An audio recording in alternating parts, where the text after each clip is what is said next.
यो भिडियो हेर्नु अनि हाम्रो समाजको कस्तो सोच छ यसले थाहा हुन्छ है त।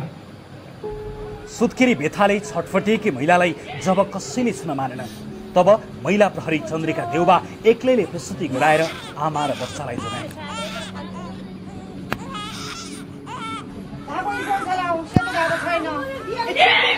यो दृश्य सुत्केरी बेथाले छटफटिएकी महिलालाई एक महिला प्रहरीले प्रस्तुति गराउँदै गर्दाको हो। प्रस्तुति गराउनेदेखि सालनाल गराएर बच्चा काखमा लिँदै गर्दाको हो।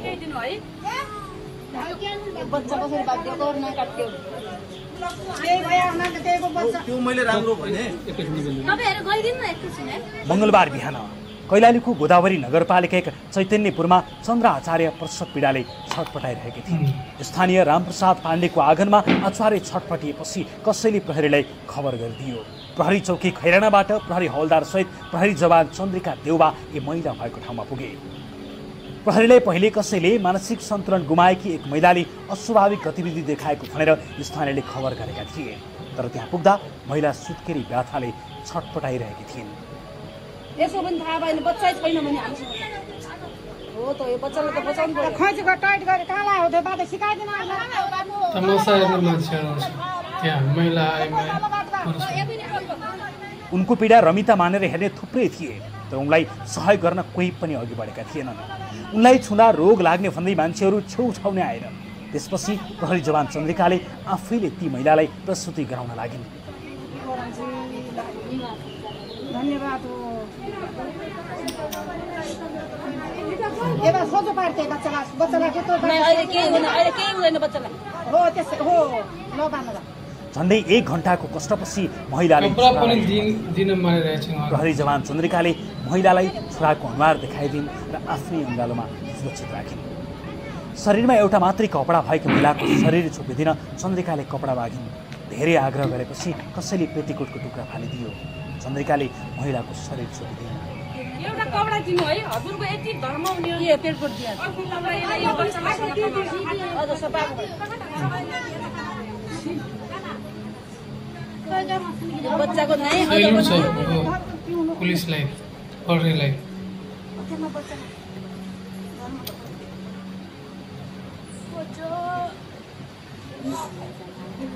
यो साल एक र फाल्दियो बैतडीकी प्रहरी जवान चन्द्रिका प्रहरी सेवामा लागेको 11 वर्ष भयो। प्रहरीको ड्युटीमा आइपर्ने सबै खाले काम गरिन् तर यस्तो अवस्थामा आमाको उद्धार गर्नु परेको थिएन। आज सुत्केरी अवस्थामा छटपटिएकी एक महिला देखेपछि र स्थानीयले दुरदुर गरेको देखेपछि ती महिलालाई बचाउनै पर्छ भनेर आँटेको बताउँछिन् चन्द्रिका।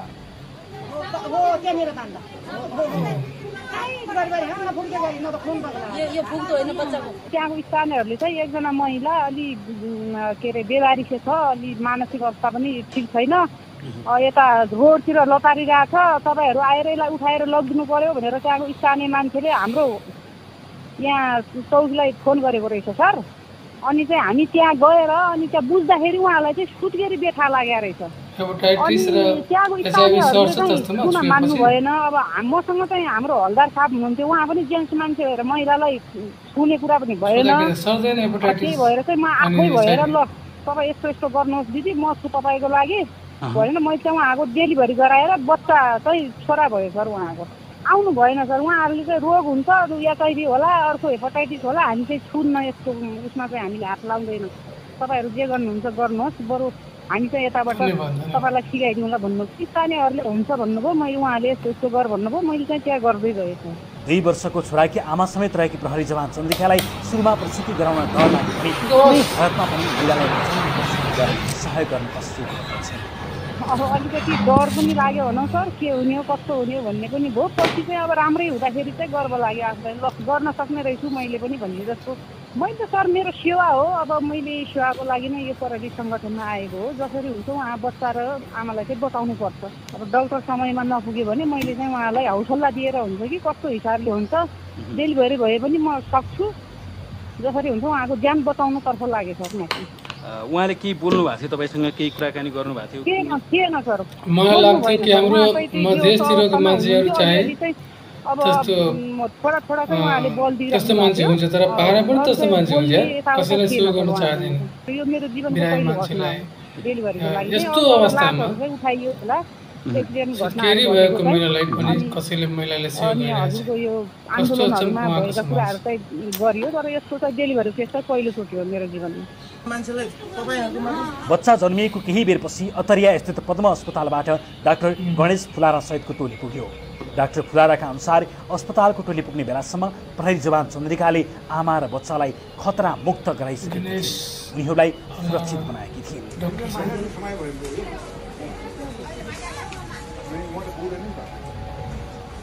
हामी त्यहाँभित्र गयौँ। त्यहाँभित्र पुगिसकेपछि त्यहाँ गाउँलेहरूको भिड लागिरहेको छ। त्यहाँ एकदमै त्यो महिला चाहिँ घरको आँगनमा भित्र दैलो छिर्ने ठाउँनिर चाहिँ मुडो जस्तै भएर उनलाई त्यहाँ राखिएको छ। माथिबाट त्यस्तो लुगाहरू तल पुरै अर्धनग्न छ। एउटा पेटिकोटको फाटोले माथिबाट फालिदिएको रहेछ। त्यो पनि त्यो महिला प्रहरीले हात जोडेर एउटा केही लुगा दिनुहोस् न भनेर मागेर उ गरेको रहेछ होइन। अनि अब त्यहाँ फोटो खिच्ने र रमिता हेर्ने महिला पुरुष ठुलो सानो बुढी अथवा यङ फिमेलहरू पनि छन्। सबैजना हिँडिरहेछन्। त्यो एकजना महिला प्रहरी जो यति साहसी छन्, यति एकदमै पछि उनको फेसबुकमा हेर्दाखेरि उनको पनि एउटा छोरा रहेछ। अनि उहाँले चाहिँ एक्लै होइन एक्लै अहिलेसम्म कहिल्यै पनि उनले डेलिभरी पनि गरेका छैन, कहिले उनले त्यो देखा पनि छैन।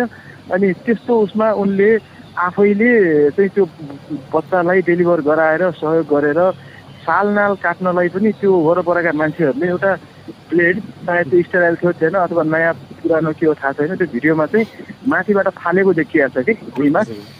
अनि भुइँमा फालेर त्यो बिचरा त्यो महिलाले एउटा काठको लट्ठीमाथि चाहिँ साललाई राखेर त्यो के अरे साललाई त्यो ब्लेडले काटेर त्यसपछि त्यो बच्चालाई ऱ्यापिङ गरेर आफूसँग राखिसकेपछि अनि त्यसलाई चाहिँ कसैले नछोइकन त्यो मान्छेलाई त्यत्तिकै त्यहाँ छोडिदिएको छ। सबैजना त्यहाँ वरिपरि जम्मा भएर गरेर चिकित्सकको टोली पुग्ने बेलासम्म पनि फोटो र भिडियो खिच्ने मान्छेको भिड लागेको थियो, तर नजिक आएर महिलालाई सहयोग गर्ने महिला प्रहरी बाहेक कोही पनि थिएनन्।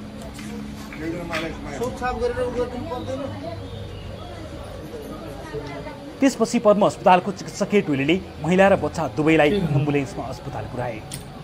हामी पुग्दाखेरि यसो हेर्दा त यो त बाटो नभएर घर रहेछ होइन। अब त्यतिको मान्छेलाई त हामी गाई गोरु जन्मिँदा त गोठमा हामी जाँदैनौँ भनेपछि त्यत्रो समाजले त्यो बिचरा त्यो डेलिभरी गरिरहेको फिमेललाई हेरिरहेको छ कि होइन। अनि त्यसपछि हामीले सबैलाई त्यहाँबाट लखेट्यौँ, भागायौँ। तपाईँ भाग्नु त्यहाँबाट तपाईँको छोरीचेलीको यसरी डेलिभरी भएको भए समाजले हेरेको भए तपाईँ के मान्नुहुन्छ यो कुराहरू भन्ने कुरा गरी सबैजना त्यहाँबाट गयौँ। उहाँको अनि भेन खोल्यौँ हामीले।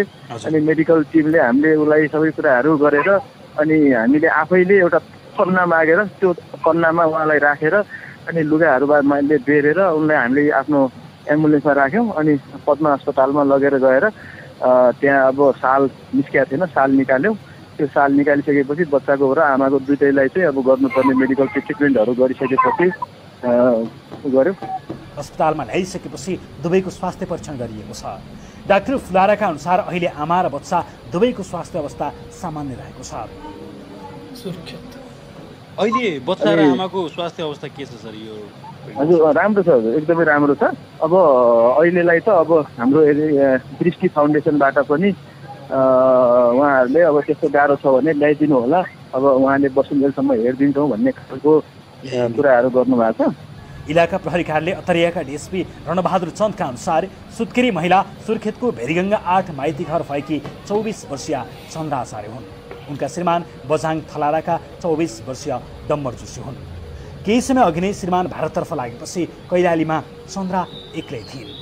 स्थानीयले मानसिक अवस्था असामान्य भएकाले बेवारिसी अवस्थामा भित्रिएको दाबी गरे पनि चन्द्रा त्यस्तो अवस्थामा नभएको पद्म अस्पतालका डाक्टर गणेश फुलाराले बताउँछन्। मानसिक सन्तुलन गुमाएको छैन। उनले मसँग प्रश्न कुरा गरिसकेपछि मलाई आज यहीँ बस्न दिनु, म भोलि बिहानसम्म कोही न कोही आफन्तहरू कोही आएपछि म त्यो हिसाबले जान्छु भन्ने कुरा गरिन्। त्यस्तो मजाले मलाई सबै कुरा हिस्ट्री पनि उनले भनेकै हो, शरीरलाई पनि भनेको त्यस्तो मानसिक सन्तुलन गुमेको चाहिँ होइन। हामीले पनि अब उहाँलाई चाहिँ जो पछाडि हेर्दाखेरि अब भावुक भएर रोइरहेको थियो, त्यो त्यस्तो मानसिक सन्तुलन गुमेको चाहिँ होइन। चन्द्राले कैलालीमा आफ्ना कोही आफन्त नभएकाले केही समय अस्पतालमा बस्न दिए, आफन्त आएपछि अस्पतालबाट निस्किने बताएको डाक्टर फुलाराको। यो समाज कसरी परिवर्तन? नेतालाई हामी मात्रै भन्छौँ कि नेता परिवर्तन छैन, नेता राम्रो छैन यहाँ देशको लागि केही सोच्दैन। हामी जनता पनि त्यस्तै छ नि। एक पीडित